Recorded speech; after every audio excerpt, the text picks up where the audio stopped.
En mi país tenemos un juego que se llama ¿Quién es el bebé? El anfitrión de la fiesta pasa fotografías de sus invitados adultos de cuando eran niños y tratan de adivinar cuál fotografía corresponde a cuál persona. Usualmente, algunas fotografías pueden ser identificadas. Ningún adulto se ve exactamente igual de cuando era niño, pero algunas características faciales, la forma de los ojos, una sonrisa brillante, continúan siendo lo suficientemente similar para que se pueda decir que el niño de la foto es el adulto de hoy. Algo similar sucede con la teología del Antiguo Testamento, que abarca miles de años durante los cuales su teología ha cambiado bastante. La teología, en sus etapas más maduras, cerca del final, no es exactamente igual a la teología en sus etapas iniciales, pero cuando observamos más cuidadosamente, aún podemos ver que el Antiguo Testamento en realidad representa la misma fe que creció a través del tiempo. Esta es la tercera lección en nuestra serie Construyendo una teología bíblica. Hemos titulado a esta lección Desarrollos diacrónicos en el Antiguo Testamento.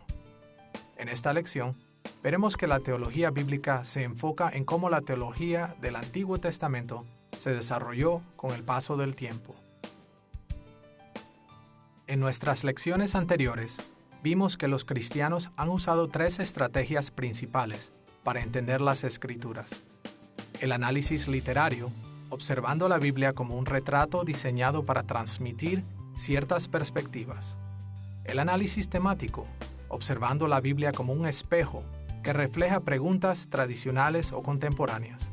Y el análisis histórico, observando la Biblia como una ventana a los eventos históricos que ésta registra. También vimos que la teología bíblica se enfoca primero en el análisis histórico de las Escrituras, observando especialmente las maneras en las que Dios estuvo involucrado en los eventos históricos registrados en la Biblia.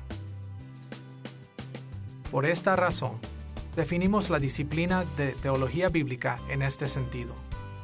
Teología bíblica es la reflexión teológica elaborada por el análisis histórico de los actos de Dios reportados en la Escritura.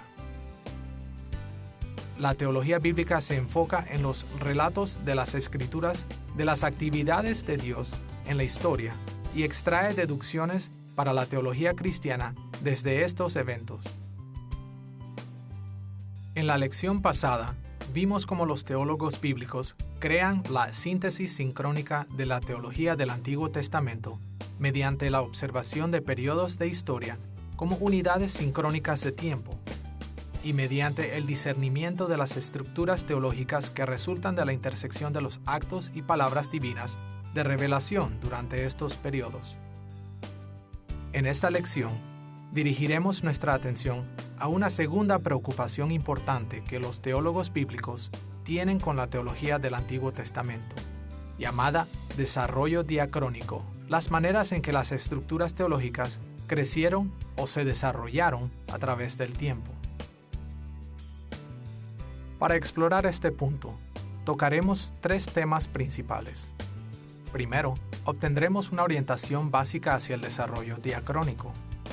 Segundo, exploraremos cómo los desarrollos de la época tomaron lugar entre los principales periodos históricos o épocas. Y tercero, observaremos cómo temas específicos se desarrollaron a través del tiempo del Antiguo Testamento. Comencemos con una orientación básica hacia el desarrollo diacrónico. Una de las mejores maneras de introducir la idea del desarrollo diacrónico es enfocándonos en lo que queremos decir con cada una de estas palabras. Veremos primero el término diacrónico. Segundo, veremos lo que queremos decir por desarrollo. Y tercero, observaremos un ejemplo bíblico de evaluación del desarrollo diacrónico en el Antiguo Testamento. Vayamos primero al término diacrónico. Nuestro término en español diacrónico se deriva de dos palabras griegas. Primero, la preposición dia, que usualmente significa a través o a lo largo de. Y segundo, el sustantivo griego kronos, que significa tiempo. Diacronía es el interés por el paso del tiempo. En el caso de la teología bíblica, El término diacrónico apunta a las maneras en que la teología del Antiguo Testamento se transformó, cambió o se desarrolló a través del tiempo. Será de ayuda ver cómo el enfoque diacrónico del Antiguo Testamento se relaciona con la síntesis sincrónica, el tema de nuestra última lección. Por un lado, veremos cómo se mantiene en contraste con la síntesis sincrónica. Y por otro lado, veremos la interdependencia entre el enfoque diacrónico y el sincrónico. Consideremos primero cómo se contrastan la una con la otra. Recordemos cómo comparamos la síntesis sincrónica del Antiguo Testamento con el poner atención a ciertas escenas en una película, observando la relativa coherencia de los segmentos de la película uno por uno. La síntesis sincrónica se enfoca en las estructuras teológicas que surgieron de los periodos de la historia bíblica seleccionados. ¿Qué reveló Dios durante este o ese tiempo? En contraste, si observamos el Antiguo Testamento diacrónicamente, es como concentrarnos en la historia de la película, cómo ésta se desarrolló escena a escena. Es enfocarnos en las maneras en que la película progresivamente revela su drama desde el principio hasta el fin. El acercamiento diacrónico de la Biblia se concentra en cómo las estructuras teológicas se revelan progresivamente a través del tiempo. ¿Cómo se desarrollan las revelaciones de Dios a medida que la historia avanza? Consideremos el relativamente corto periodo de tiempo cubierto en la liberación de Israel de Egipto en Éxodo capítulo 1, versículo 1, al capítulo 19, versículo 1. Una vista sincrónica de este periodo haría preguntas como: ¿qué hizo y dijo Dios en este periodo en conjunto? ¿Qué tipo de estructuras teológicas fueron establecidas durante todo este tiempo?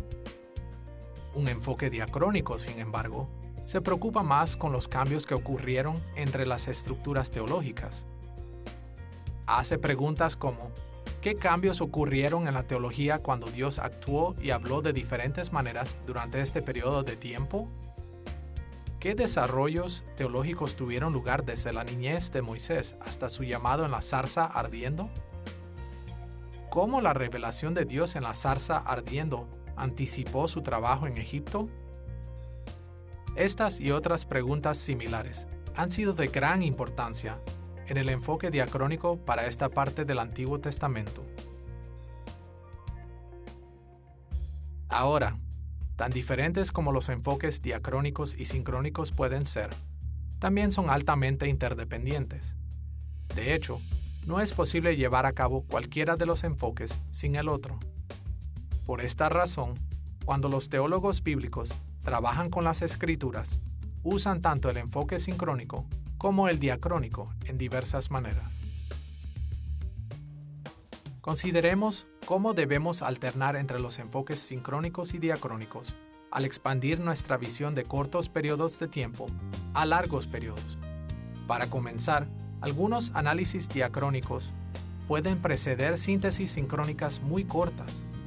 Debemos entender los cambios teológicos diacrónicamente para encontrar una manera de resumir lo que pasó en un periodo de tiempo particular. Ahora, cuando consideramos largos periodos de tiempo, nuestro análisis diacrónico depende de la síntesis sincrónica. Primero hacemos la síntesis sincrónica de algunos periodos cortos y después seguimos el rastro de cómo las estructuras teológicas cambiaron a través del tiempo entre esos periodos cortos. Una vez que hemos entendido este largo periodo de tiempo diacrónicamente, podemos sintetizarlo como un todo. Esta forma de analizar, que va de un lado a otro, continúa hasta alcanzar toda la longitud de la revelación bíblica. Tan diferentes como los enfoques diacrónicos y sincrónicos pueden ser, nunca debemos olvidar que una estrategia no puede llevarse a cabo sin algún nivel de dependencia de la otra. No es que un enfoque sea más importante o más fundamental que el otro. Los enfoques sincrónicos y diacrónicos son necesarios si vamos a entender la teología del Antiguo Testamento correctamente. Ahora que hemos entendido la idea básica del enfoque diacrónico del Antiguo Testamento, debemos explicar lo que queremos decir por desarrollo diacrónico. Usamos el término desarrollo en lugar de simplemente hablar de cambios diacrónicos para sugerir dos ideas principales. Primero, cambios en las estructuras teológicas del Antiguo Testamento siempre se dirigen hacia el cumplimiento de los propósitos de Dios para la historia. Y segundo, hablamos de desarrollo porque los cambios teológicos solo ocurren a través de la participación providencial de Dios en la historia. Consideremos primero los propósitos divinos detrás de cada cambio en la teología del Antiguo Testamento.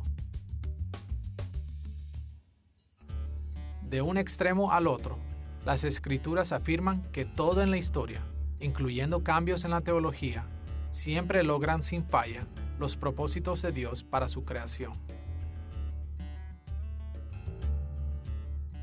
Isaías capítulo 46, versículo 10, refleja un punto de vista común a lo largo de todo el Antiguo Testamento. Allí leemos estas palabras: Anunció lo por venir desde el principio, y desde la antigüedad lo que aún no era hecho, que digo, mi consejo permanecerá, y haré todo lo que quiero. Este y muchos otros pasajes revelan el punto de vista común del Antiguo Testamento de que la historia siempre sigue el curso y alcanza las metas que Dios ha ordenado para ella. Las metas de Dios para la historia existen no solo como amplias metas a largo plazo, sino también como particulares metas a corto plazo. Por ejemplo, Dios tuvo razones específicas de corto plazo para levantar a David como rey sobre Israel. Él quería unir el pueblo de Israel, estableciendo una dinastía permanente y una ciudad capital. Durante cada periodo de tiempo, los desarrollos teológicos tomaron lugar y alcanzaron los propósitos de Dios a corto plazo. Pero como hemos visto a través de esta serie, Dios también tiene un propósito para la historia que abarca todo el reino. Desde el principio, su diseño ha sido glorificarse a sí mismo, extendiendo su reino celestial por toda la tierra a través del trabajo de su imagen, y este plan une todos los propósitos de Dios. Por ejemplo, aunque el reinado de David tuvo un propósito inmediato en el plan de Dios para Israel, fue un paso más hacia la gran meta de extender el reino de Dios hasta los fines de la tierra. La permanencia de la dinastía de David preparó el escenario para la llegada de Cristo, el perfecto fiel Hijo de David, quien preparará la tierra para la gloriosa presencia del Padre. Dios comenzó la historia con este gran destino en mente, y cada evento en la historia, sin fallar, alcanzará este glorioso final. Cambios en las estructuras teológicas del Antiguo Testamento no fueron al azar o sin sentido. Tenían un propósito. Causaron sin falla las metas a corto plazo de Dios, así como el cumplimiento del plan de su reino. Sabiendo que los cambios teológicos en el Antiguo Testamento movieron la historia irrevocablemente hacia las metas de Dios, necesitamos añadir que estos desarrollos ocurrieron en conexión con la participación providencial de Dios en la historia.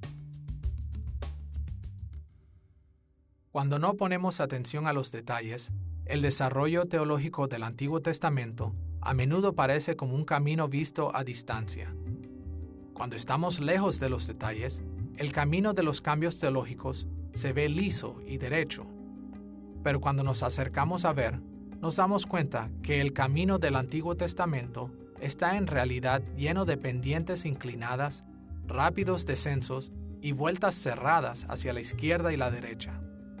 Estos cambios abruptos son causados por la providencia de Dios, su compleja participación con su creación.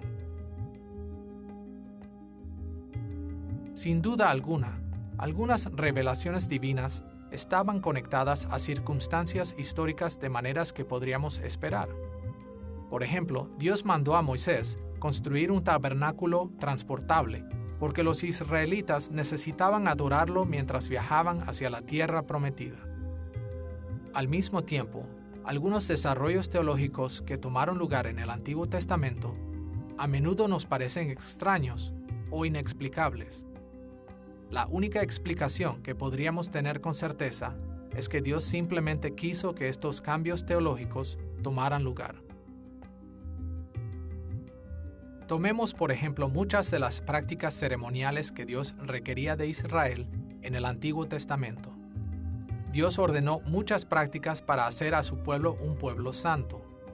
Sorprendentemente, algunos aspectos de estas leyes ceremoniales parecen ser marcas de santidad precisamente porque contrastan con las prácticas de otras culturas, incluyendo las culturas cananitas que rodeaban a Israel.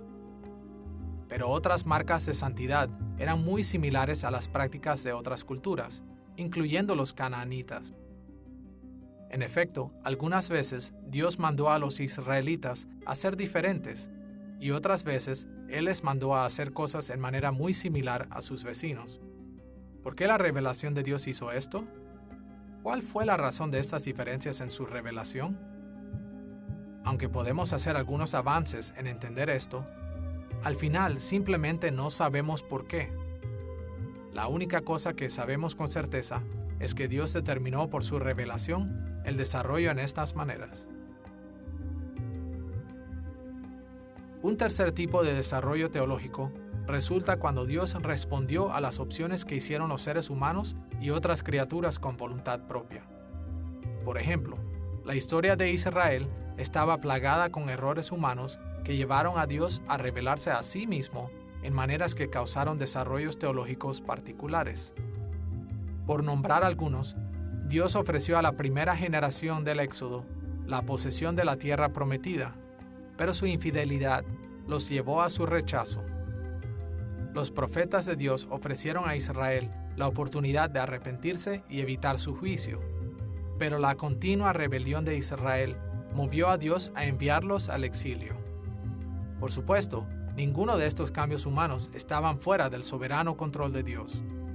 Sin embargo, una y otra vez en las Escrituras, desde un punto de vista humano, muchos desarrollos teológicos fueron dependientes de las opciones que hicieron los seres humanos y otras criaturas con voluntad propia. Mientras que tenemos razón al hablar de los cambios en la teología del Antiguo Testamento, como tal que se desarrolla porque cumple los propósitos de Dios, debemos también tener en mente cuán complejo era este desarrollo. Dios se reveló a sí mismo a través de sus acciones y sus palabras en muchas formas diferentes. Y por esta razón, los desarrollos en la teología del Antiguo Testamento también tomaron lugar de muchas maneras diferentes. Ahora, nos ayudará recurrir a un ejemplo bíblico de autores o personajes en la Biblia tratando a las Escrituras diacrónicamente. Para nuestros propósitos, observaremos solo un ejemplo que ilustra y justifica nuestra preocupación con el desarrollo diacrónico. En Mateo capítulo 19, versículo 3, algunos fariseos probaron a Jesús con estas preguntas. ¿Es lícito al hombre repudiar a su mujer por cualquier causa? La pregunta planteada aquí era tema de debate entre las escuelas rabínicas en los días de Jesús, y sus diferencias estaban basadas en las enseñanzas de Moisés en Deuteronomio. Escuchemos lo que Moisés escribió en Deuteronomio capítulo 24, versículo 1. Cuando alguno tomare mujer y se casare con ella, si no le agradare por haber hallado en ella alguna cosa indecente, le escribirá carta de divorcio. En los días de Jesús, había controversia sobre el significado de la frase cosa indecente. Algunos rabinos creían que esta expresión implicaba que el divorcio era legítimo por casi cualquier cosa que desagradara al esposo. Pero otros rabinos interpretaban el término para significar solamente inmoralidad sexual. Escuchemos la manera en la que Jesús respondió primero a los fariseos en Mateo capítulo 19, versículos 4 al 7. ¿No habéis leído que el que los hizo al principio, varón y hembra los hizo, y dijo, Por esto el hombre dejará padre y madre, y se unirá a su mujer, y los dos serán una sola carne. Así que no son ya más dos, sino una sola carne. Por tanto, lo que Dios juntó, no lo separe el hombre. Le dijeron, ¿por qué, pues, mandó Moisés dar carta de divorcio y repudiarla? Para responder a la pregunta de los fariseos, Jesús dio un pequeño resumen sincrónico del matrimonio, basado en los primeros capítulos del Génesis. Notemos que Jesús llamó la atención a una serie de características particulares sobre estructuras teológicas importantes al principio, antes que el pecado hubiera corrompido el orden creado. Refiriéndose a Génesis capítulo 1, versículo 27, él señaló que Dios hizo la humanidad, varón y hembra. Citando de Génesis capítulo 2, versículo 24, Jesús dijo que por esto el hombre dejará padre y madre, y se unirá a su mujer, y los dos serán una sola carne. Jesús entonces señaló la conclusión: lo que Dios juntó, no lo separe el hombre. La ordenanza de creación original del matrimonio fue que un hombre y una mujer que se casaban se convertían en una sola carne.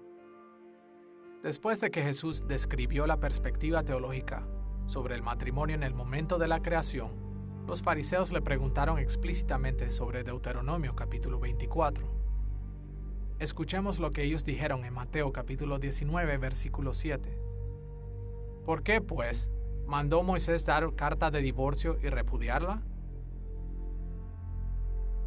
De acuerdo con las creencias del primer siglo, Jesús y los fariseos sabían que las enseñanzas de Moisés acerca del matrimonio estaban en armonía con las estructuras teológicas que Dios había ordenado en el principio.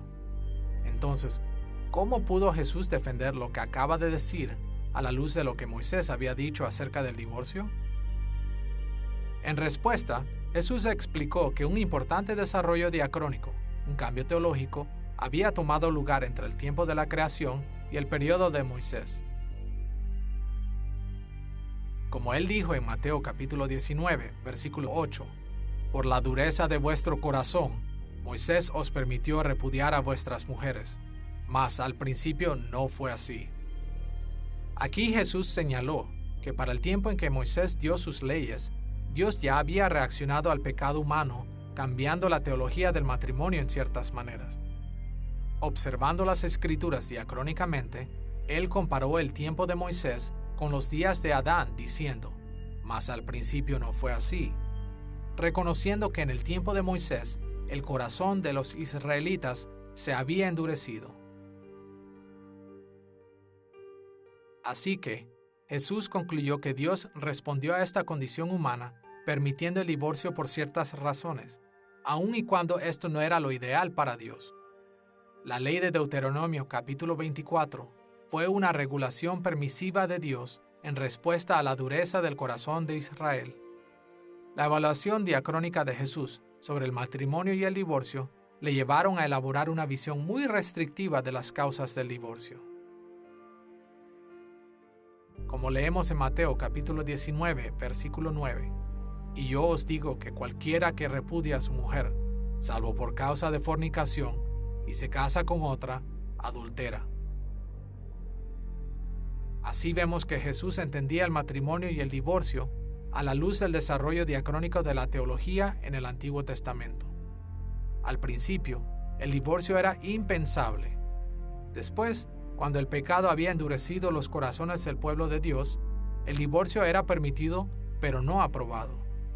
En este caso, un cambio en la condición humana permitió un cambio en la teología del Antiguo Testamento. La manera en que Jesús manejó el Antiguo Testamento aquí demostró que el tratar a la teología del Antiguo Testamento en forma diacrónica es legítimo e importante para nosotros hoy día. Ahora que tenemos una orientación básica hacia el enfoque diacrónico del Antiguo Testamento, debemos ir al segundo tema principal en nuestra lección, el desarrollo teológico de la época. Imaginemos que le vamos a escribir una carta a un amigo sobre el año pasado de nuestra vida.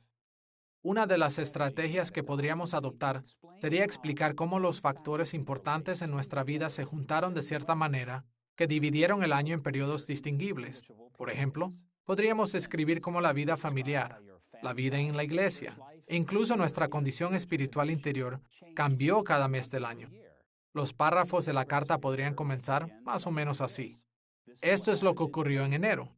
Estas cosas sucedieron en febrero, y así sucesivamente.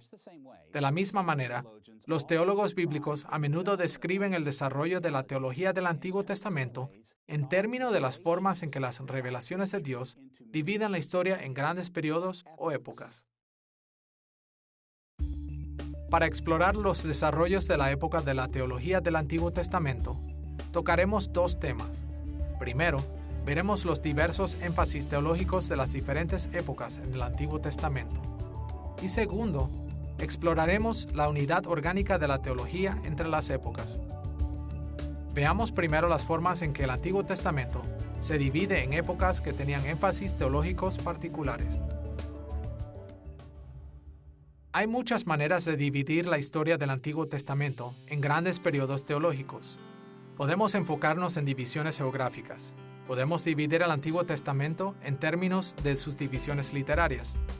Pero en esta lección ilustraremos el desarrollo de las épocas, regresando a una característica importante del Antiguo Testamento que hemos mencionado en lecciones anteriores de esta serie: la influencia de los pactos divinos. Como vimos en la lección anterior, el Antiguo Testamento caracteriza cada relación divina humana en términos de tres dinámicas pactuales: la muestra de la benevolencia divina, la necesidad de la lealtad humana a Dios y las consecuencias de las bendiciones por la obediencia y maldiciones por la desobediencia. Estas dinámicas pactuales se mantuvieron constantes a través de todo el Antiguo Testamento. Por lo tanto, son útiles para organizar las muchas estructuras teológicas que aparecen en la historia del Antiguo Testamento. Pero el Antiguo Testamento no era simplemente pactual en este sentido general.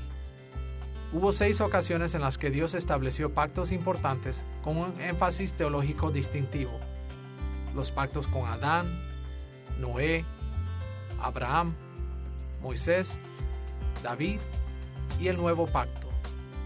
Para nuestro propósito en esta lección, será suficiente el dar un vistazo rápido al énfasis teológico de cada pacto.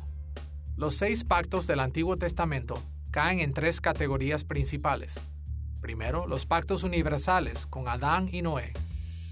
Segundo, los pactos nacionales con Abraham, Moisés y David. Y tercero, el nuevo pacto, predicho por los profetas del Antiguo Testamento. Veamos estas 3 categorías, comenzando con los pactos universales. Hablamos de los pactos con Adán y Noé como universales porque ellos fueron hechos entre Dios y toda la humanidad. Así que, las estructuras teológicas de estos pactos nos dicen mucho acerca de la relación entre Dios y toda la gente. El pacto con Adán hace referencia al gobierno de las relaciones divino-humanas establecidas en los primeros capítulos de Génesis. Aunque la palabra hebrea berit normalmente es traducida como pacto, no aparece en los primeros 3 capítulos de Génesis. Hemos visto en otras series que hay una amplia evidencia para el entendimiento de la relación de Dios con Adán como un pacto, o por lo menos un arreglo muy parecido a un pacto. Como la primera administración del pacto divino, los énfasis teológicos de este pacto fueron tan básicos para toda la Escritura que podemos llamarla el pacto de fundamentos. Cada estructura teológica particular, revelada desde los años de Adán hasta Noé, fue profundamente influenciada por el énfasis del pacto con Adán. Todas ellas destacaron cómo Dios fue benevolente antes del pecado, colocando a la humanidad en su jardín, y cómo Dios fue misericordioso después del pecado, al prometer la victoria final de la humanidad sobre el mal. La relación entre Adán y Dios también enfatizó que todos los seres humanos tenían una responsabilidad básica de servicio leal hacia su Creador. Más aún, estos capítulos en Génesis ilustran las bendiciones y maldiciones consecuentes que vienen sobre los seres humanos cuando ellos escogen obedecer o desobedecer lo que Dios les ha mandado. El segundo pacto universal es el pacto de Dios con Noé. Este pacto es mencionado explícitamente en Génesis capítulos 6 y 9. En el pacto con Noé, Dios tomó en cuenta la propensión humana hacia el pecado y extendió paciencia hacia nosotros, al proporcionar estabilidad en la naturaleza. Por esta razón, podemos hablar de este pacto como el pacto de estabilidad. Como Dios dijo en Génesis capítulo 8, versículos 21 y 22. No volveré más a maldecir la tierra por causa del hombre, porque el intento del corazón del hombre es malo desde su juventud. Ni volveré más a destruir todo ser viviente, como he hecho. Mientras la tierra permanezca, no cesarán la sementera y la siega, el frío y el calor, el verano y el invierno, y el día y la noche. Como el versículo 21 dice, Dios consideró el hecho de que cada intento del corazón del hombre es malo desde su juventud.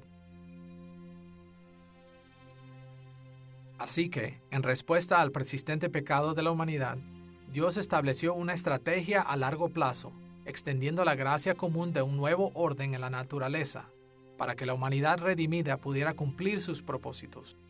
Dios hizo esto al proveer un ámbito natural, seguro y predecible en el cual podemos caer y levantarnos de nuevo para servirle. El enfoque de la dinámica del pacto con Noé caracteriza cada revelación divina desde Noé hasta Abraham. Cada interacción divina humana durante este tiempo fue profundamente influenciada por la benevolencia de Dios de una estabilidad a largo plazo en la naturaleza, el requisito universal de lealtad a Dios y sus propósitos para todos los seres humanos, y las formas específicas en las que los seres humanos enfrentaron las consecuencias de bendición o maldición mientras formaban diferentes naciones esparciéndose por toda la tierra. Después de los pactos universales, Dios estableció pactos nacionales con su pueblo especial de Israel, el pacto con Abraham, Moisés y David. En estas etapas de la historia, Dios redujo su atención pactual principalmente a solo un grupo étnico, estableciendo a Israel como la nación que podría liderar el resto de la humanidad en el servicio a Dios. Encontramos referencias explícitas al pacto con Abraham en Génesis capítulos 15 y 17.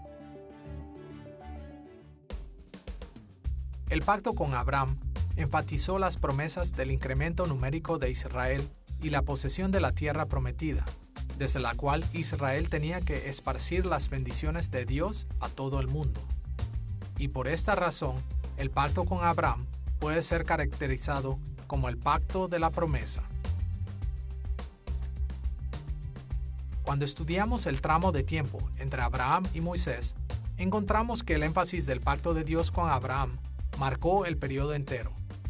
La benevolencia especial de Dios hacia Abraham y sus descendientes, su requisito específico de lealtad desde los patriarcas y sus ejemplos de bendiciones o maldiciones para los padres de Israel aparecen una y otra vez.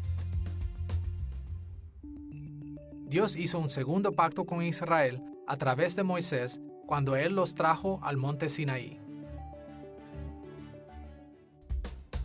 Los registros primarios del pacto de Dios con Israel a través de Moisés aparecen en Éxodo capítulo 19 al 24. Estos capítulos enfatizan cómo Dios reunió las 12 tribus y los formó en una nación políticamente unificada al darles los 10 mandamientos y el libro del pacto. Por esta razón, el pacto con Moisés puede ser llamado el pacto de la ley. Las estructuras teológicas reveladas en el tiempo entre Moisés y David fueron profundamente influenciadas por el énfasis del pacto de Dios con Moisés. La ley fue presentada como una benevolencia divina para Israel. La ley especificó formas en las que Israel tenía que ser leal a Dios. Y las consecuencias particulares de las bendiciones y maldiciones fueron demostradas a principios de la historia nacional de Israel en conformidad con la ley de Moisés. Más tarde, cuando Israel llegó a ser un imperio pleno bajo el gobierno de David, Dios también hizo un pacto con David. No sabemos precisamente cuándo en la vida de David Dios formalmente estableció este pacto, pero 2 de Samuel capítulo 7 y 1 de Crónicas capítulo 17, Salmo 89 y Salmo 132 transmiten el contenido básico del pacto con David. El pacto con David enfatizó el reinado en Israel. Para ser más específicos, prometió la permanencia de la línea real de David, Jerusalén como la capital de Israel y la adoración en su templo. Aunque algunos de los descendientes de David sufrirían cuando se apartaron de Dios, la elección de Dios de la familia de David como la dinastía imperial de Israel nunca sería abandonada. Por esta razón, podemos llamar al pacto con David como el pacto del reinado de Israel. La dinámica del pacto real con David influenció profundamente las estructuras teológicas desde el tiempo de David hasta el final del Antiguo Testamento. En una variedad de formas, Dios concedió muchas bondades para y a través de la casa de David.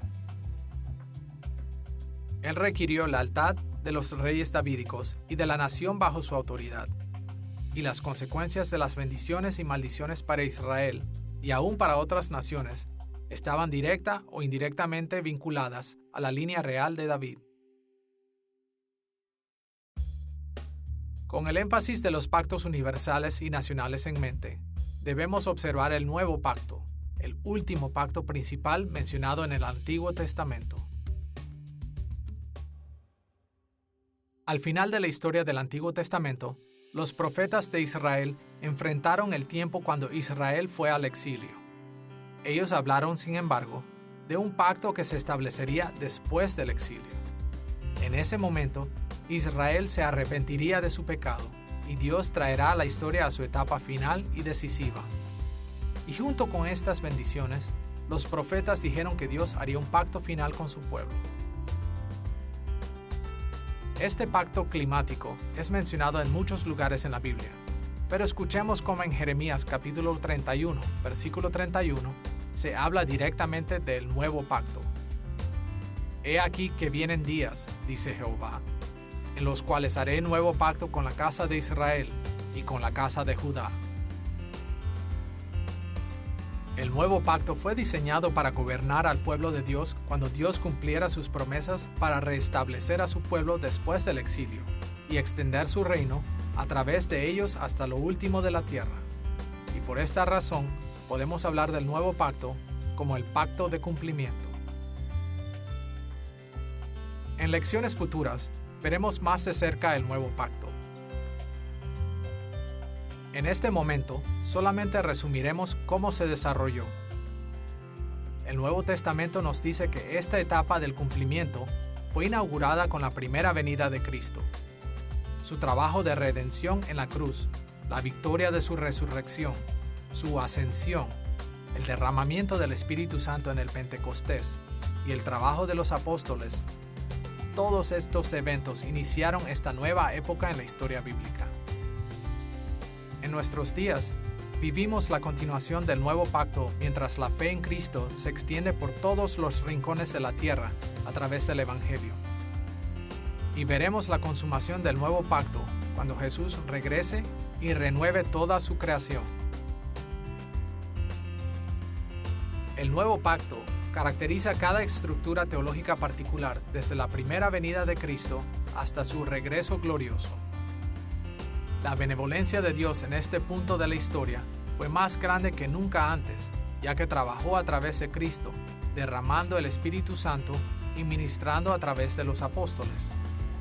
La revelación del Nuevo Testamento también nos recuerda las innumerables formas en las que recibimos mucha benevolencia en nuestros días, pero cuando Cristo regrese, recibiremos las bondades de nuestra herencia en los nuevos cielos y la tierra nueva. Adicionalmente a esto, el registro del tiempo de Jesús en la tierra en el Nuevo Testamento enfatiza que todas las personas requerían ser leales a Él. Esto fue verdad en sus días y continúa siendo verdad en nuestros días. Y el Nuevo Testamento explica que cuando Cristo regrese, todos nosotros le daremos una lealtad infalible. La revelación del Nuevo Testamento también muestra las consecuencias de bendiciones y maldiciones del nuevo pacto. Reporta las enormes consecuencias por las decisiones hechas por aquellos que tuvieron contacto con Cristo y los apóstoles durante la inauguración del reino de Cristo. Especifica las maneras en las cuales ahora nosotros debemos considerar las consecuencias de obediencia y desobediencia. Y por supuesto, la visión del Nuevo Testamento del regreso de Cristo envuelve las consecuencias del pacto del juicio final y eterno y su recompensa. Así vemos que los 6 principales pactos divinos definieron tanto la teología de los tiempos en los cuales fueron revelados, que nos proveyeron con maneras para entender los diferentes énfasis de las grandes épocas históricas en el Antiguo Testamento. El pacto con Adán introdujo la era de los fundamentos. El pacto con Noé comenzó la era de la estabilidad natural. El pacto con Abraham estableció las promesas para Israel. El pacto con Moisés introdujo la ley de Dios. El pacto con David enfatizó el reinado y el nuevo pacto trajo todos estos primeros pactos a su realización final. A pesar de las diferencias de énfasis de cada época de los pactos, podemos también hablar de la unidad orgánica de la teología en estas épocas. Las épocas de la historia del Antiguo Testamento no eran totalmente diferentes unas de las otras. Más bien, exhibieron continuidad una con otra, como las etapas de crecimiento de los organismos vivos. Para entender esta unidad orgánica con más detalle, exploraremos 3 aspectos de las relaciones entre las diferentes épocas de los pactos. Primero, notaremos cómo los pactos del Antiguo Testamento estaban unificados como administraciones del reino de Dios. Segundo, veremos la autoridad de los primeros pactos hacia los pactos posteriores. Y tercero, hablaremos de la necesidad de la aplicación de los primeros pactos a los pactos posteriores. Veamos primero la unidad de los pactos de Dios como administraciones del reino. Los pactos divinos más importantes en las Escrituras sirvieron como las principales maneras en las que Dios administró su reino a través de sus diversas etapas históricas. Mientras la historia del Antiguo Testamento se movió hacia la meta de difundir el reino de Dios en todo el mundo, Dios estableció diferentes pactos para guiar la vida en su reino en maneras particulares en tiempos particulares. Pero todos los pactos del Antiguo Testamento comparten la misma meta final: extender el glorioso reino de Dios en todo el mundo. Esa función administrativa de los pactos debe guiarnos a esperar una gran unidad entre los pactos. No eran programas separados que se ignoraban o contradecían unos a otros.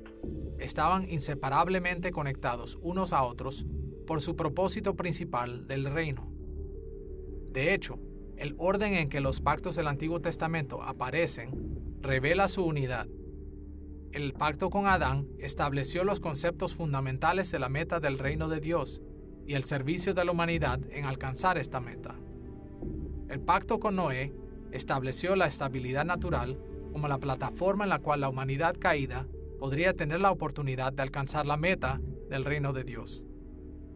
El pacto con Abraham estableció a Israel como el grupo étnico que podría dirigir al resto de la humanidad hacia la meta del reino de Dios. El pacto con Moisés reveló la ley que guiaría a esta nación líder hacia la meta del reino. El pacto con David trajo una dinastía permanente para guiarlos más hacia este mismo fin. Y finalmente, el nuevo pacto remedia permanentemente las faltas de la humanidad y completa la meta del reino de Dios. Estas implicaciones lógicas entre los pactos del Antiguo Testamento indican que todos estaban unidos como administraciones del reino de Dios. Ahora que hemos visto cómo los pactos del Antiguo Testamento administraron la meta única del reino de Dios, deberíamos también ver su unidad orgánica en términos de su autoridad. Cuando observamos cómo los primeros pactos fueron entendidos en las estructuras de los periodos posteriores, se hace evidente que la autoridad de los primeros pactos siempre se extendió a los pactos posteriores. Hay incontables maneras de mostrar que esto es cierto, pero por simplicidad, lo veremos en solo dos direcciones. Primero, la continua autoridad de los pactos antes de Moisés, y segundo, la continua autoridad del pacto con Moisés.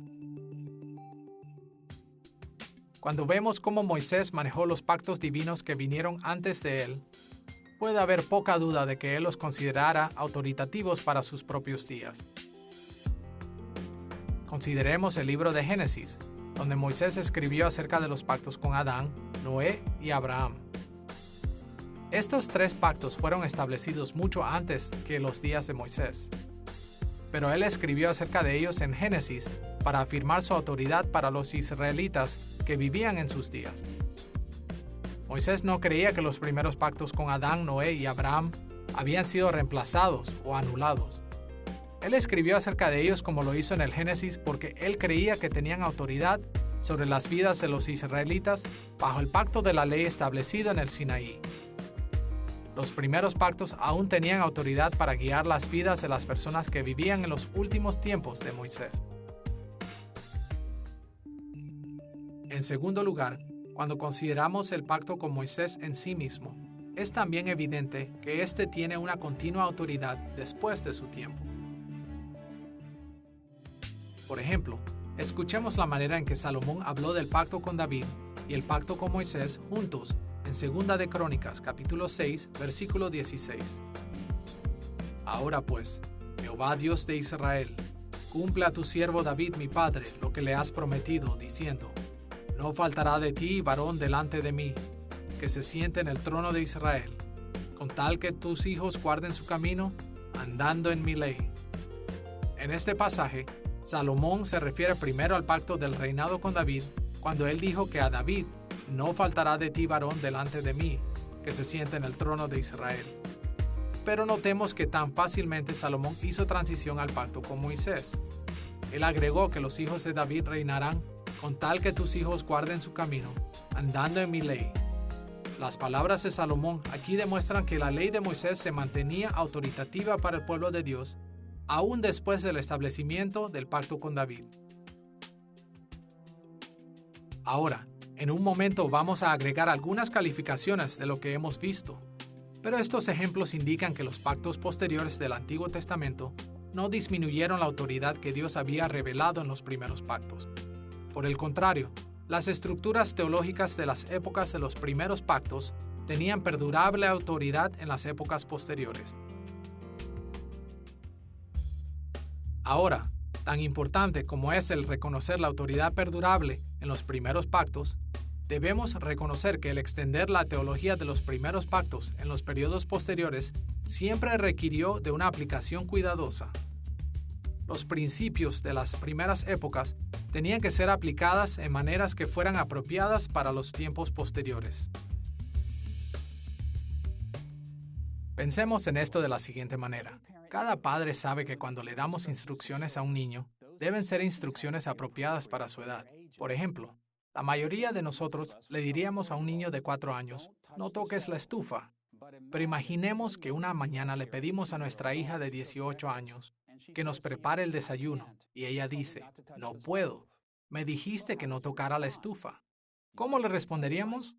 Le diríamos algo como: ya no eres una niña de 4 años, puedes tocar la estufa, pero supongamos que ella se descuida y se quema. Entonces, podríamos decir: ¿por qué no fuiste más cuidadosa? Te he dicho que las estufas son peligrosas. Y ella protesta: nunca me dijiste que las estufas son peligrosas. ¿Por qué me regañas por eso? Podríamos decir correctamente: yo te advertí que las estufas son peligrosas cada vez que te decía no toques la estufa. Al hablar con ella de esta manera, le estamos diciendo dos cosas importantes. Por un lado, no queremos que ella regrese a comportarse como una niña de 4 años. Pero por otro lado, tampoco queremos que ella olvide la lección que se le enseñó cuando tenía 4 años. De la misma manera, Dios trató con su pueblo a través del Antiguo Testamento como niños madurando. Y por esta razón, el pueblo de Dios tenía que recordar dos cosas. Primero, no deben regresar a vivir como si ellos estuvieran en la era de los primeros pactos. El hacerlo sería rechazar las más recientes y completas revelaciones de Dios. Pero segundo, el pueblo de Dios en los periodos posteriores nunca debería olvidar la sabiduría de lo que Dios les había enseñado en los primeros tiempos. Ellos debían aplicar la teología de las primeras épocas de maneras que tengan en cuenta las nuevas acciones y palabras de revelación de Dios. El pacto con Noé fue formulado en base a la teología del pacto de fundamentos de Dios con Adán. Pero los principios del primer pacto fueron ajustados al énfasis de la estabilidad natural, mientras las naciones se extendían alrededor del mundo en los días de Noé. El pacto con Abraham aceptó los principios fundamentales de los días de Adán y la estabilidad natural de la era de Noé. Sin embargo, para el tiempo de Abraham, Dios había reducido el enfoque preliminar de su pacto hacia Israel como su pueblo favorecido, y por esta razón, las estructuras teológicas universales de los primeros pactos tuvieron que ser aplicadas a los patriarcas de Israel en maneras que fueran apropiadas para ellos como el pueblo escogido. Por ejemplo, el mandamiento de multiplicarse y ejercer dominio sobre la tierra dado a Adán fue aplicado específicamente para el propósito de multiplicación de Israel como la raza y posesión de la tierra prometida. La promesa de la estabilidad natural fue aplicada a los patriarcas de Israel mientras disfrutaban las bendiciones de la naturaleza en la tierra prometida. El pacto de la ley de Moisés abarcó los fundamentos de Adán, la estabilidad de Noé y las promesas de Abraham. Pero Moisés aplicó estas estructuras teológicas primarias a los israelitas que vivieron en sus días de maneras muy prudentes. Las políticas de los primeros pactos tenían que ser vistas a la luz de las normas específicas para la adoración y la vida social revelada en la ley de Dios en el Sinaí. El pacto del reinado de David se construyó sobre los fundamentos de Adán, la estabilidad natural de Noé, las promesas de Abraham y la ley de Moisés. Pero una vez que la dinastía de David fuera establecida, todas estas estructuras teológicas previas tenían que verse a la luz de la centralidad del reinado de David, la ciudad de Jerusalén y su templo. Podemos resumir el asunto de esta manera. A través del desarrollo de las épocas del Antiguo Testamento, nunca se preguntó si las perspectivas teológicas de los primeros pactos aplicaban a los posteriores. Más bien, la pregunta importante era cómo se aplicaban. Responder a esta pregunta es la constante tarea de los enfoques diacrónicos de las épocas hacia el Antiguo Testamento. Ahora que hemos visto cómo la teología del Antiguo Testamento se desarrolló de una era pactual a otra, debemos voltear a nuestro tercer tema: cómo los teólogos bíblicos han trazado las maneras en las cuales específicos temas se desarrollaron en el Antiguo Testamento. Ya hemos visto que una estrategia para escribir una carta a un amigo acerca de acontecimientos del año pasado es describiendo cómo muchos factores toman forma y dividen el año en periodos distintivos. Este enfoque corresponde a las formas en cómo los teólogos bíblicos estudian los desarrollos de las épocas en el Antiguo Testamento. Una segunda manera de escribir acerca del mismo año podría ser tomando áreas particulares de nuestra vida, como la familia, la iglesia, nuestra condición espiritual, y describir cómo cada una de estas áreas se desarrolló individualmente a través de todo el año. Cada párrafo de esta carta puede comenzar con algo como: esto es lo que pasó en mi familia el año pasado. Esto es lo que pasó en mi iglesia el año pasado. Esto es lo que pasó en mi vida espiritual el año pasado. De manera similar, los desarrollos de la teología del Antiguo Testamento pueden ser descritos en términos de temas particulares. Para tener una idea de cómo este enfoque trabaja, iremos en dos direcciones. Primero, veremos cómo los teólogos bíblicos han tratado los temas tradicionales desde la teología sistemática. Y segundo, veremos la cuestión especial de la tipología bíblica. Comencemos con las maneras en que la teología sistemática ha formado preocupaciones temáticas para los teólogos bíblicos. Los temas de la teología sistemática tradicional se han desarrollado en un conjunto de preocupaciones relativamente estable. En su mayoría, los sistemáticos primero abordan la teología propia, la doctrina de Dios. Después se van a la antropología, la doctrina de la humanidad, y se enfocan especialmente en la necesidad humana de la salvación. Le sigue la soteriología, la doctrina de la salvación. Luego, la eclesiología. La doctrina de la Iglesia recibe la atención. Y finalmente, la escatología, la doctrina de los últimos tiempos. Algunas veces, aún los teólogos bíblicos han resumido la teología del Antiguo Testamento siguiendo estas categorías básicas. Y esto ha sido por lo menos por dos razones. Por un lado, la teología sistemática tradicional ha tenido una muy larga historia y ha sido muy útil para los teólogos bíblicos. De hecho, los resultados de la teología sistemática tradicional han sido tan positivos que los teólogos bíblicos a menudo han encontrado mucha ayuda ahí. La buena teología sistemática ha buscado ser completamente bíblica y en la medida en que ese objetivo es alcanzado, la sistemática tiene mucho que ofrecer a la teología bíblica. Tanto como la teología sistemática necesita estimulación de la teología bíblica, la teología bíblica necesita la rica herencia y estabilidad de la sistemática.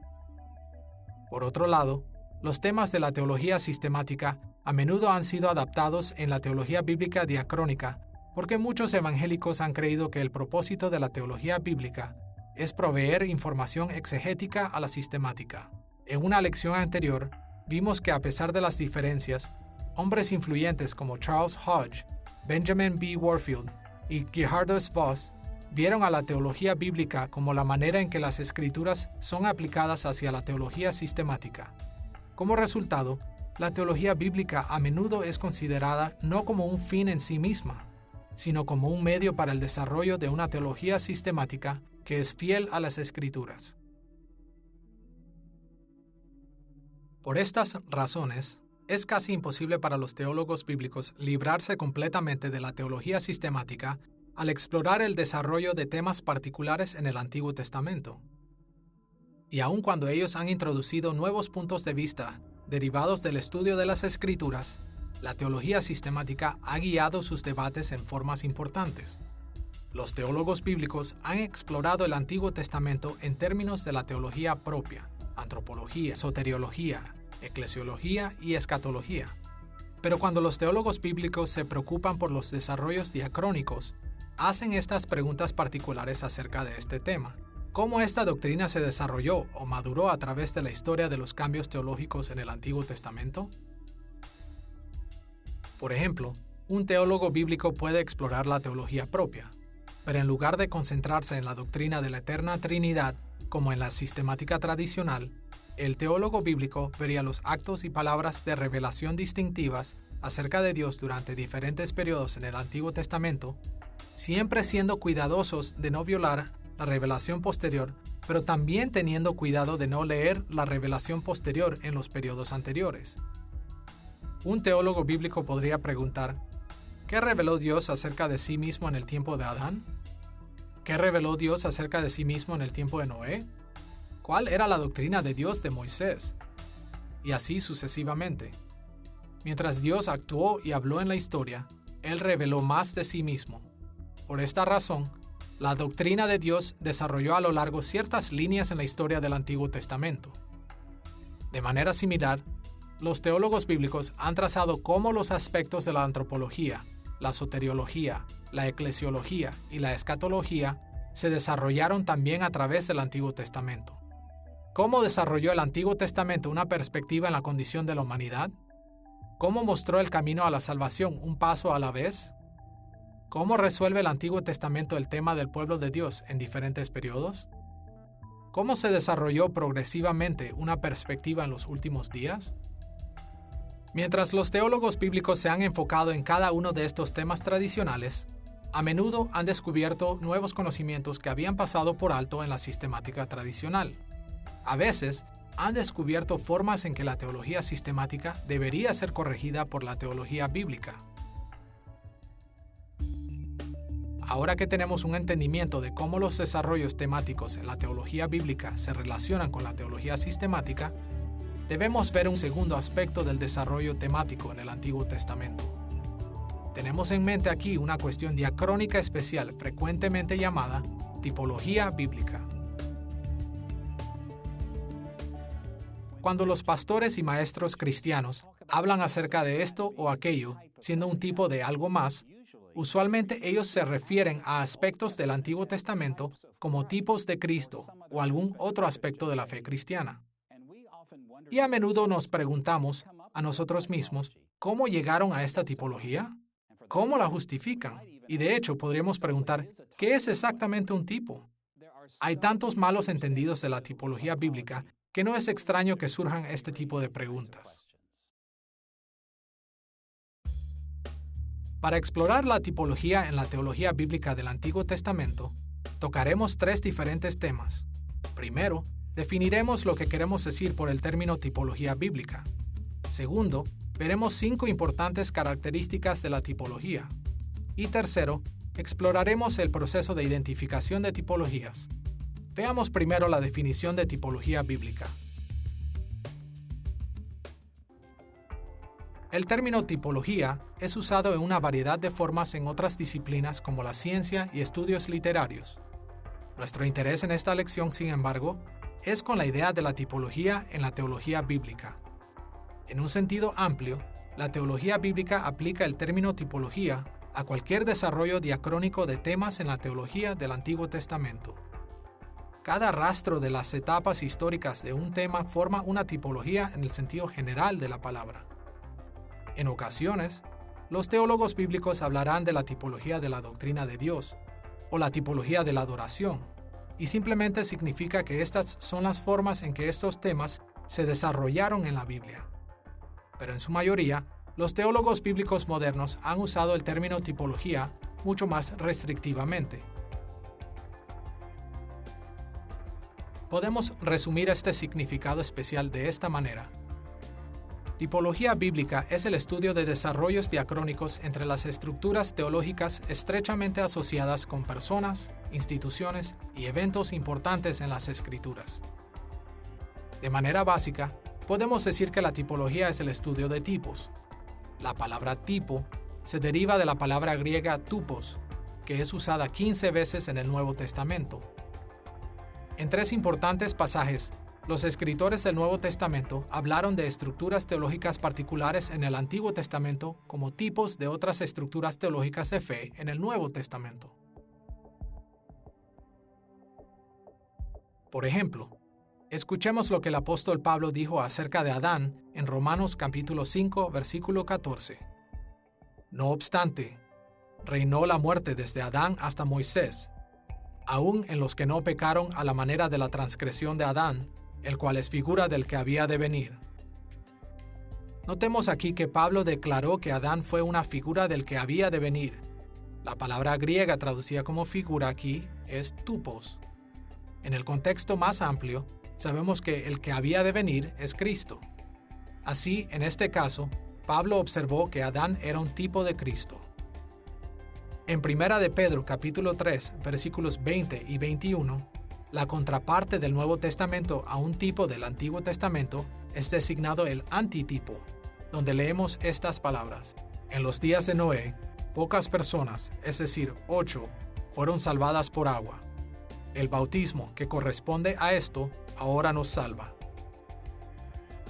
En este pasaje, el término griego traducido que corresponde a esto es antitupos o antitipo. Así que, en este ejemplo, el bautismo cristiano es presentado como una contraparte del Nuevo Testamento para el diluvio de Noé. En Colosenses capítulo 2, versículo 17, el apóstol Pablo una vez habló de la ley ceremonial del Antiguo Testamento con una importante variación en la terminología. Todo esto es una sombra de las cosas que están por venir. La realidad se halla en Cristo.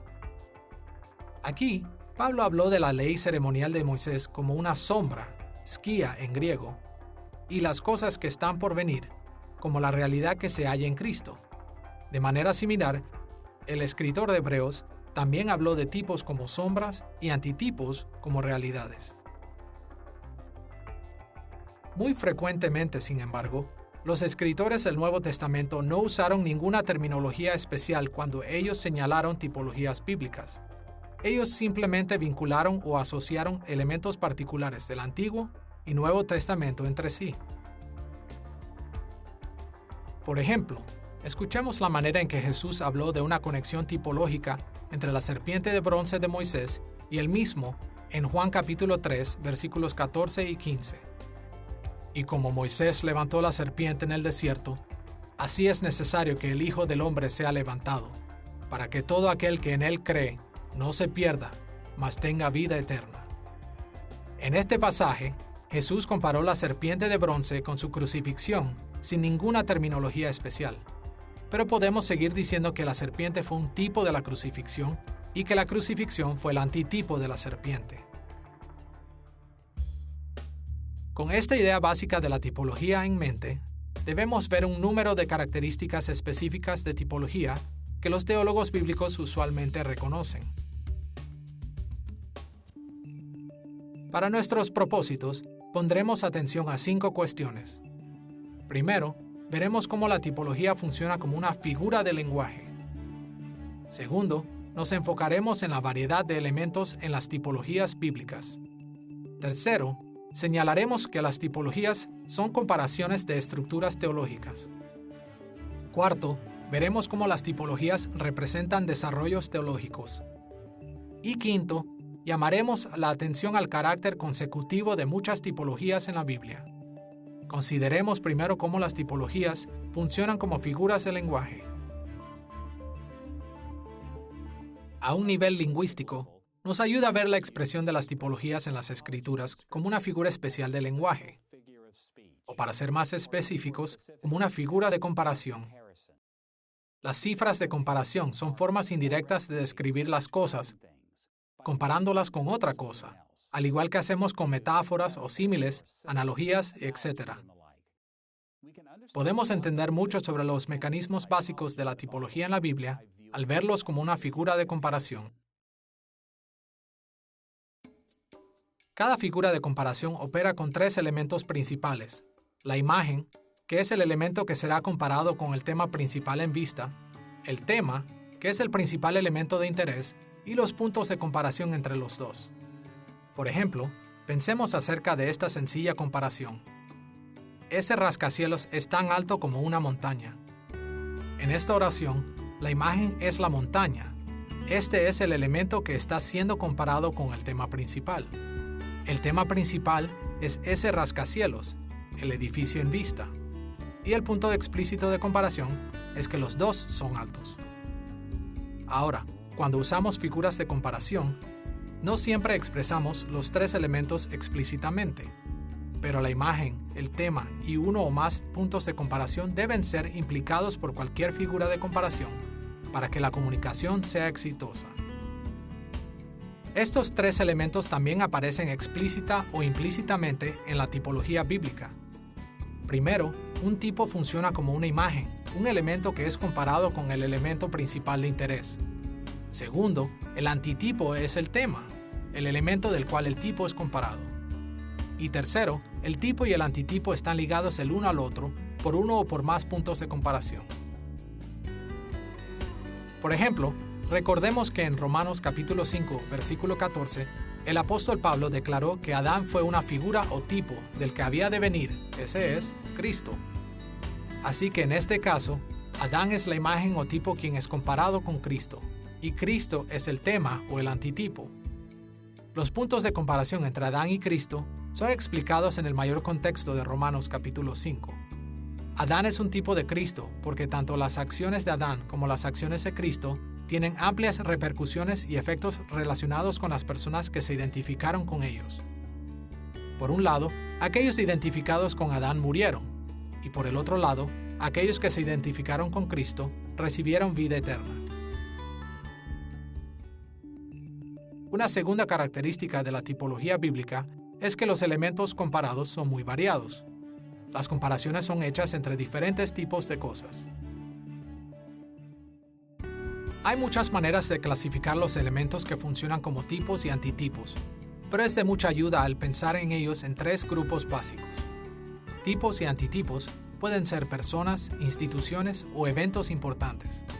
Por personas, nos referimos a personajes que aparecen en las Escrituras, como importantes personajes humanos, criaturas espirituales, Dios, y en raras ocasiones otros aspectos de la creación que son personificados.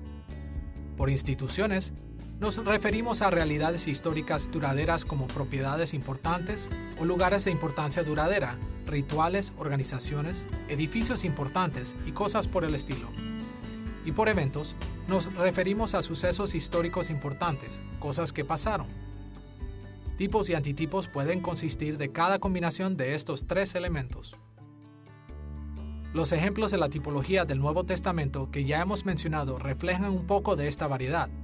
La tipología de Pablo entre Adán y Cristo en Romanos capítulo 5, versículo 14, comparó a una persona importante con otra persona importante. En Primera de Pedro capítulo 3, versículo 21, Pedro comparó el diluvio de Noé con la institución del bautismo cristiano.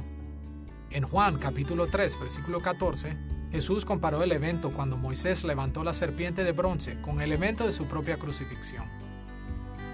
Otras combinaciones ocurren en muchas partes de las Escrituras. En cualquier caso, las tipologías comparan personas, instituciones y eventos importantes. En tercer lugar, las tipologías en la Biblia siempre comparan las estructuras teológicas que están estrechamente asociadas con sus elementos. Desafortunadamente, teólogos bíblicos evangélicos bien intencionados a menudo se intrigan tanto con la tipología que encuentran tipos y antitipos cada vez que ven una similitud entre dos elementos en las Escrituras.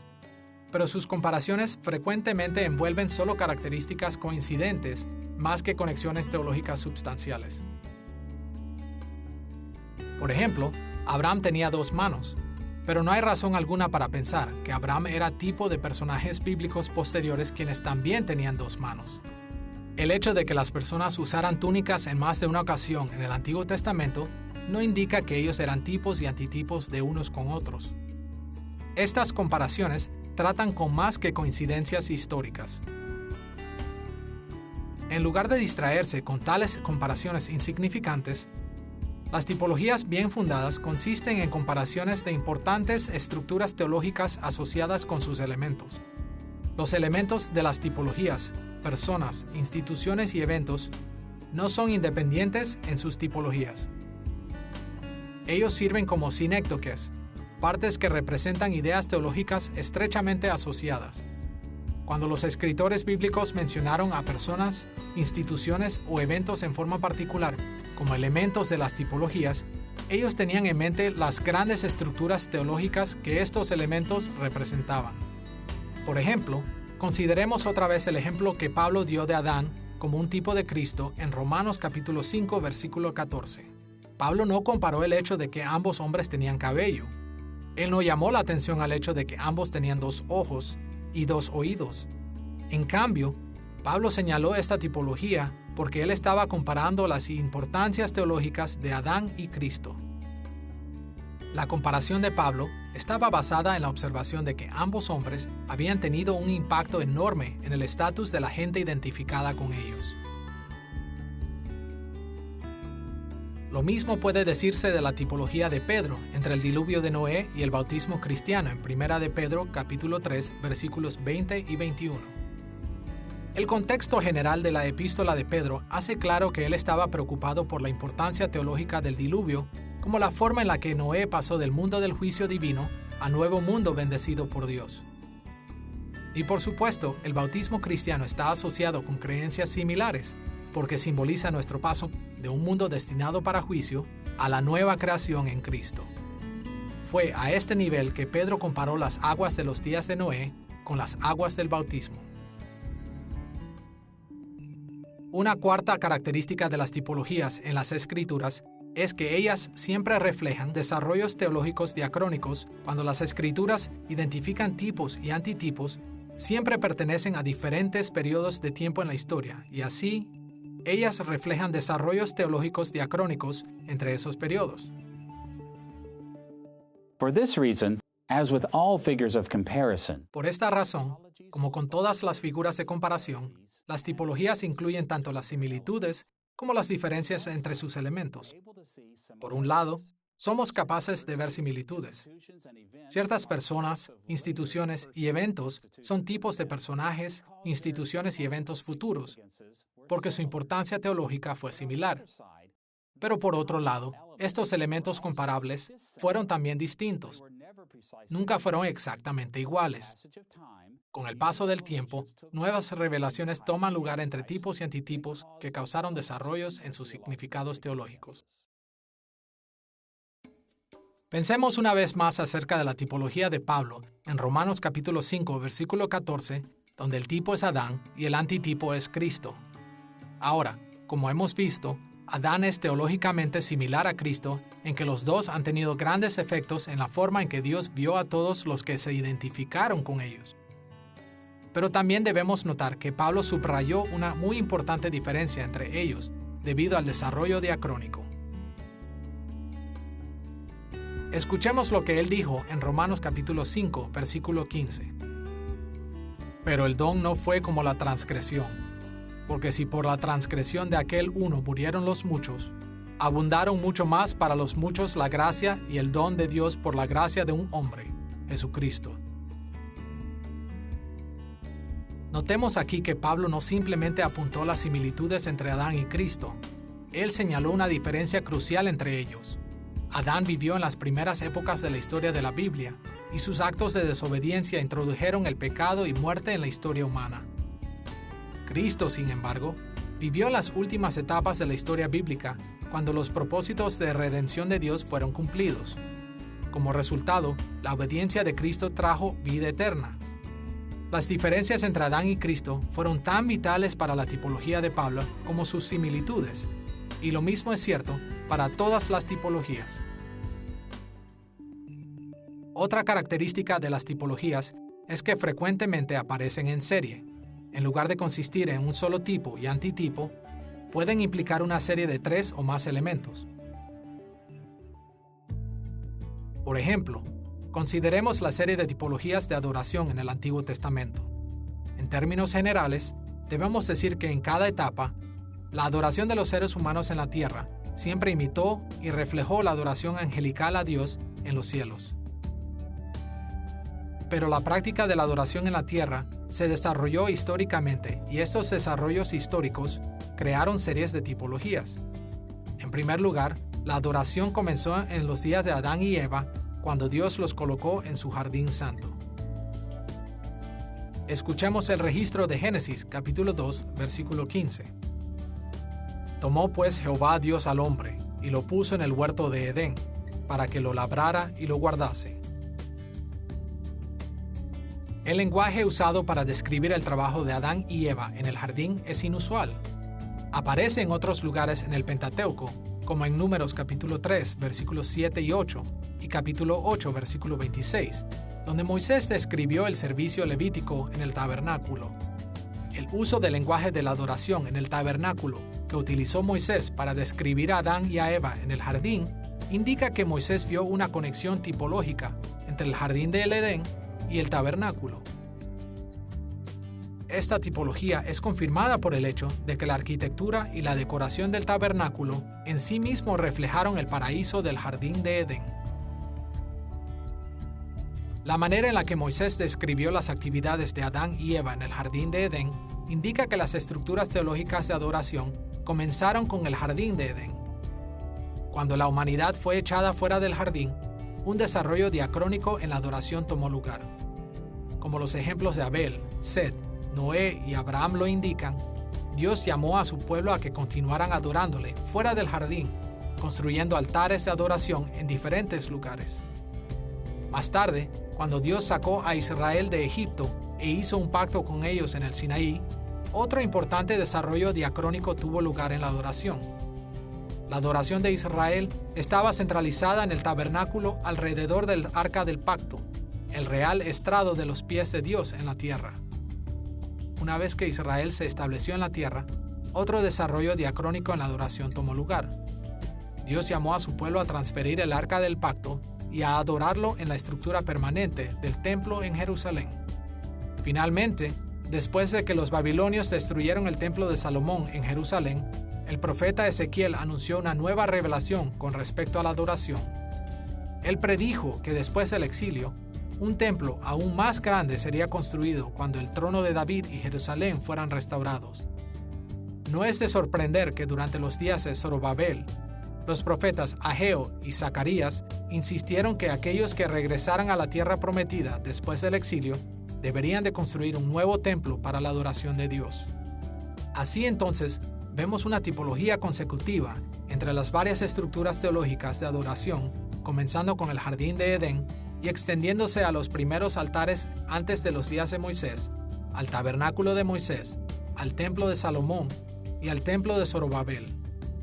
Muchas veces en el Antiguo Testamento, Dios dirigió importantes cuestiones teológicas asociadas con personas, instituciones y eventos importantes. Y su atención repetitiva a estas cuestiones frecuentemente formó tipologías seriales. Ahora que hemos visto 5 características importantes de las tipologías en las Escrituras, debemos ver un tercer tema: ¿cómo identificar las tipologías en el Antiguo Testamento? ¿Qué procedimientos debemos seguir mientras exploramos los desarrollos de estructuras teológicas específicas asociadas con las personas, instituciones y eventos del Antiguo Testamento? Responderemos esta pregunta tomando 2 puntos de vista principales de las tipologías. Primero, la tipología vista como anticipación. Y segundo, la tipología vista como reflexión. Pensemos primero en la tipología como anticipación. Cuando pensamos en la tipología como anticipación, tenemos en mente la creencia que cuando los tipos aparecen en la historia del Antiguo Testamento, fueron diseñados para apuntar hacia antitipos futuros. A través de la historia de la Iglesia, la gran mayoría de intérpretes han tratado las tipologías bíblicas de esta manera. Desde este punto de vista, Dios soberanamente colocó personas, instituciones y eventos importantes en la historia para indicar a las personas que vivían en esos días lo que habría de venir en el futuro.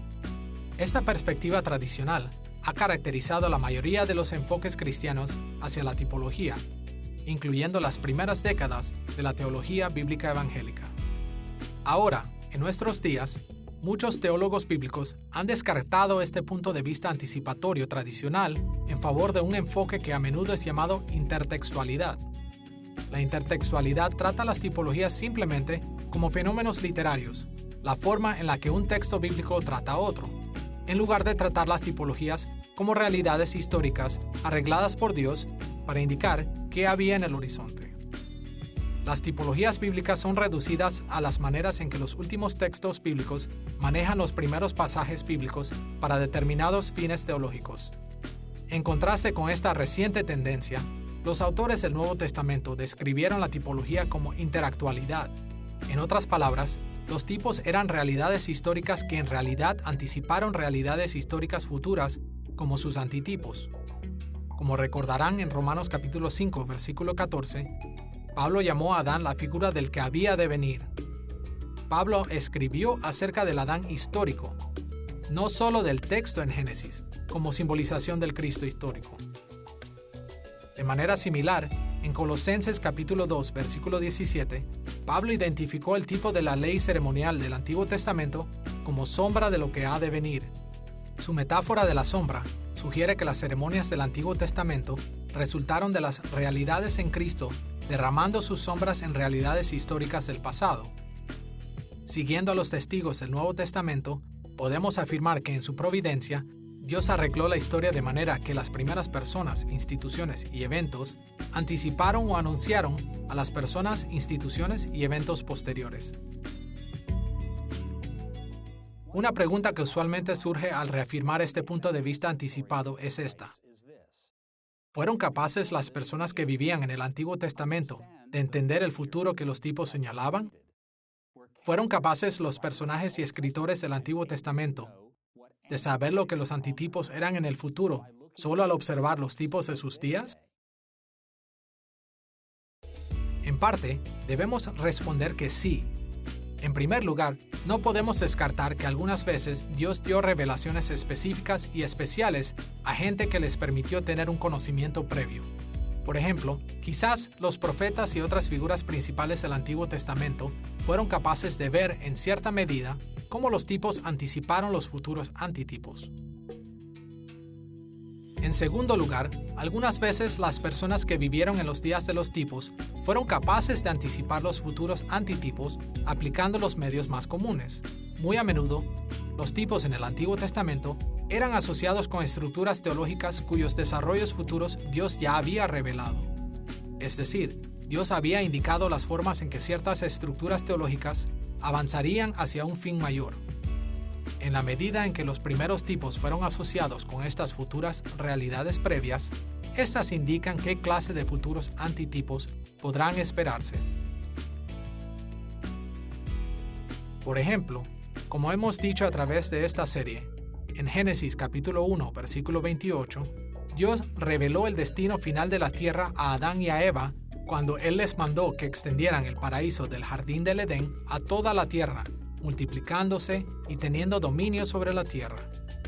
Desde el principio, Dios reveló que Él había ordenado a su imagen a cambiar a todo el mundo en un maravilloso, santo lugar como Edén. Adán y Eva entendieron que lo maravilloso del jardín del Edén era en sí mismo un tipo, una anticipación de lo que un día sería una realidad en todo el mundo. En Génesis capítulo 15, versículo 18, Dios identificó los ríos limitantes de la tierra prometida de Abraham, en manera que conectó con los ríos en la tierra del Edén. Así, mientras Abraham caminó a través de su tierra prometida, él entendió que su tierra no era un fin en sí misma, sino el punto inicial de donde sus descendientes extenderían las bendiciones de Dios por toda la tierra. Por eso Pablo concluyó esto en Romanos capítulo 4, versículo 13. Abraham y su descendencia recibieron la promesa de que él sería heredero del mundo. La tierra prometida a Abraham fue el punto inicial para la expansión de las bendiciones de Dios mediante Israel hasta los confines de la tierra. En este sentido, al igual que el jardín del Edén, la tierra prometida dada a los descendientes de Abraham fue también un tipo que anticipó lo que todo el mundo será algún día. Adicionalmente a esto, los límites de la tierra prometida mencionados en Génesis capítulo 15, versículo 18, fueron los límites que el reino de David alcanzó generaciones después. David alcanzó la extensión completa de la tierra prometida a Abraham. Desde ahí, los descendientes fieles de David fijaron su mirada hacia el esparcimiento de las bendiciones de Dios a otras naciones. Así, en este sentido, el establecimiento del trono de David sobre esta región de la tierra también anticipó lo que un día pasaría en el mundo entero. Escuchemos la forma en la que el Salmo 72, versículos 11 y 17, anticipa el gobierno del futuro hijo de David. Todos los reyes se postrarán delante de él, todas las naciones le servirán. Benditas serán en él todas las naciones, lo llamarán bienaventurado. Así vemos entonces que tal como Adán y Eva debían extender su alcance desde el Edén hasta lo último de la tierra, tal y como a Abraham le fue dada la tierra prometida para extender las bendiciones de Dios hasta lo último de la tierra, la casa de David poseyó la tierra prometida para extender el gobierno y las bendiciones de Dios hasta lo último de la tierra. En cada etapa, lo que Dios cumplió anticipó lo que iba a ocurrir en el futuro. Su pueblo pudo anticipar con cierta medida la importancia tipológica de lo que estaban experimentando en sus días y cómo esto apuntaba a un antitipo mayor en el futuro. En muchos otros casos, las personas del Antiguo Testamento que entendían los propósitos de Dios fueron capaces de ver cómo ciertas personas, instituciones y eventos fueron tipos que anticipaban las cosas que vendrían. Su entendimiento era ciertamente limitado, pero ellos pudieron entender muchos aspectos de las formas en que los tipos en sus días anticipaban el futuro. Ahora, tan cierto como es esto, también es importante darse cuenta que en muchos otros casos, el entender los tipos y antitipos no es tanto cuestión de anticipación, sino de reflexión. El identificar cómo la mayoría de los tipos se desarrollará en sus antitipos implica reflexión desde el punto de vista ventajoso de los tiempos postreros sobre las primeras personas, instituciones y eventos. Consideremos esta analogía. Supongamos que tenemos una bellota en nuestra mano y queremos saber cómo se verá cuando sea un árbol maduro. Un árbol de roble completamente maduro se ve muy diferente a una bellota. Así que, aparte de tener una habilidad sobrenatural para predecir el futuro, no sería fácil saber mucho acerca de cómo una bellota en nuestra mano se vería como un árbol maduro. En muchos aspectos, esta es la situación que los seres humanos enfrentaron en el Antiguo Testamento. Los tipos usualmente se ven tan diferentes de sus antitipos que el anticipar su desarrollo es casi imposible. Por ejemplo, aunque Pedro identificó el diluvio de Noé como un tipo del bautismo cristiano, ¿quién en los días de Noé podría haber imaginado que el diluvio mundial de ese tiempo anticiparía el bautismo de las personas en Cristo? Sería casi imposible para el israelita promedio que vivía en los días de Moisés saber que la serpiente de bronce de Moisés anticipaba la crucifixión de Cristo. Los antitipos se ven tan diferentes de sus tipos que no pueden ser predichos sin la ayuda de una revelación sobrenatural. Regresemos a nuestra analogía y vayamos un paso más allá. Supongamos que cortamos un pedacito de la bellota en nuestra mano y le realizamos un análisis completo de ADN. Haciendo esto, aprendemos mucho más acerca de las características fundamentales de la bellota. Aún así, el ADN no determina cada característica del árbol maduro que crecerá de la bellota. Podemos estar seguros que la bellota crecerá en un árbol de roble y no en manzano o árbol de pera, pero no podemos conocer muchas cosas específicas, como su altura, el número de sus ramas o el tamaño de su sistema de raíces. Esas características son influenciadas por las fuerzas externas como el clima, el suministro de agua, la nutrición, la luz o la enfermedad. Estas no están determinadas totalmente por el código genético. De la misma manera, podemos ser capaces de entender el código genético o las estructuras teológicas asociadas con personas, instituciones y eventos importantes que sirven como tipos en la historia bíblica. Este conocimiento puede proveernos con ciertas expectativas para desarrollos posteriores, pero los desarrollos entre tipo y su antitipo no son totalmente predecibles. Nuevas revelaciones de Dios a menudo llevan la historia en direcciones inesperadas. Aún con un entendimiento completo de la importancia teológica de un tipo, no siempre podemos predecir los detalles del antitipo. En lugar de tratar de entender los tipos y antitipos mediante la predicción del posterior a través del anterior, debemos usualmente depender de un proceso de reflexión. Como los escritores bíblicos, tenemos que tomar ventaja de nuestra situación histórica y reflexionar en cómo las primeras personas, instituciones y eventos se desarrollaron en antitipos posteriores. Regresando a nuestra analogía otra vez, si tenemos un puñado de bellotas y las plantamos con muchas otras bellotas, después de un número de años, seremos capaces de comparar el análisis de ADN de cada árbol en el bosque con el análisis original de ADN de cada bellota. Desde este punto ventajoso, seremos capaces de identificar qué árbol viene de cada bellota. De la misma manera, desde un punto de vista ventajoso sobre el conocimiento de las estructuras teológicas de los periodos posteriores en la historia bíblica, somos capaces de identificar los tipos mediante la comparación de sus estructuras teológicas con las estructuras teológicas asociadas con las personas, instituciones y eventos posteriores. Como cristiano, Pablo entendió las estructuras teológicas asociadas con la obediencia a Cristo y fue capaz de ver la comparación con similares estructuras teológicas asociadas con la desobediencia de Adán. Sobre esta base, él habló de Adán como un tipo de Cristo. Pedro entendió las estructuras teológicas asociadas con el agua del bautismo cristiano y señaló las correlaciones con las estructuras teológicas asociadas con el agua del diluvio de Noé. Jesús entendió la importancia teológica de su crucifixión y puso eso lado a lado con la importancia similar de la serpiente de bronce en los días de Moisés. Así que mientras los tipos ciertamente anticipaban sus antitipos, normalmente podemos solo identificar estas anticipaciones después de que sus antitipos han aparecido en la historia. Una vez que hemos entendido este proceso de reflexión, podemos ver que identificar las tipologías es una parte importante para estudiar los desarrollos diacrónicos en el Antiguo Testamento. De seguro, cuando las Escrituras identifican tipologías, estas son normativas y no debemos contradecirlas. Pero las Escrituras no trazan explícitamente los desarrollos teológicos diacrónicos exhaustivamente.